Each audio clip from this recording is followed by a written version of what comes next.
Sziasztok srácok, itt RGT Ron, és ma hoztam nektek egy olyan témát, amihez bizony illik felvenni a gyémántpáncélt, mert jön a nosztalgia, Creeper és robban nagyot. Beszéljünk arról, hogy tényleg meghalt-e a magyar Minecraft, vagy inkább csak átalakult. És közben emlékezzünk meg egy kicsit a régi nagy videósokról is, akik nélkül nem is lenne ugyanaz a sztori.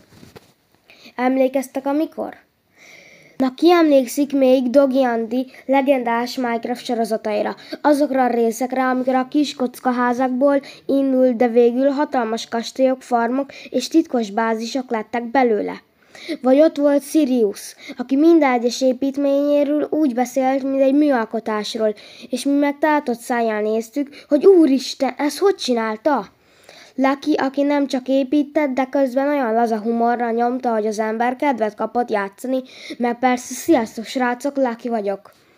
És ne hagyjuk ki BC-t, Ubercraftot és a többieket sem, akik hoztak olyan poénokat, hogy fél percenként meg kellett állítani a videót, mert röhögtünk.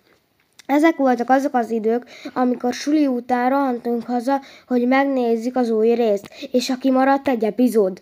Na, az tragédia volt, mint mikor beüt a Creeper a ládánk mellé. Aztán jöttek a viharos idők. Persze egyszer minden trend kicsit alább hagy. Jött a Fortnite, Roblox, Among Us, meg a Valorant.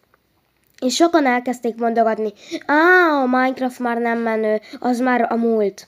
Közben a nagy magyar szerverek közül pár leállt, mert drága volt a fenntartás, meg persze nehéz volt kezelni a trollokat és a Griefer hadsereket.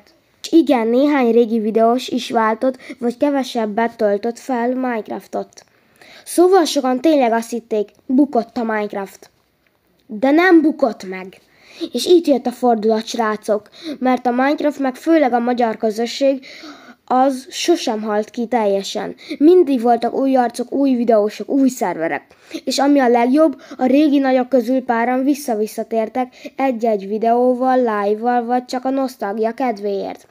Gondoljatok bele, mennyi gyerek nőtt fel Dogi Andin, Siriuson, Luckyn, BC-n, Ubercrafton, és most már ők is streamelnek, youtuboznak, vagy szervert csinálnak. Ez a legszebb benne. A Minecraft olyan, mint a végtelen világ. Mindig van valaki, aki újra felfedezi. Miért különleges? Minecraftban pont az a zseniális, hogy nincs szabály, hogy mit kell csinálni. Ha akarsz, csak bányászol, ha akarsz, kastélyt építesz, ha akarsz, bedvarcozol, vagy modpackekkel varázsolsz. És a magyar közösség mindig tele volt kreatív arcokkal, akik hozták a saját stílusokat. Volt, aki komolyan vette, volt, aki bolondozott, volt, aki tutoriálokat csinált. Volt, aki sztorizott, és pont ettől lett színes ez az egész. Minecraft nem divat, hanem egy alap.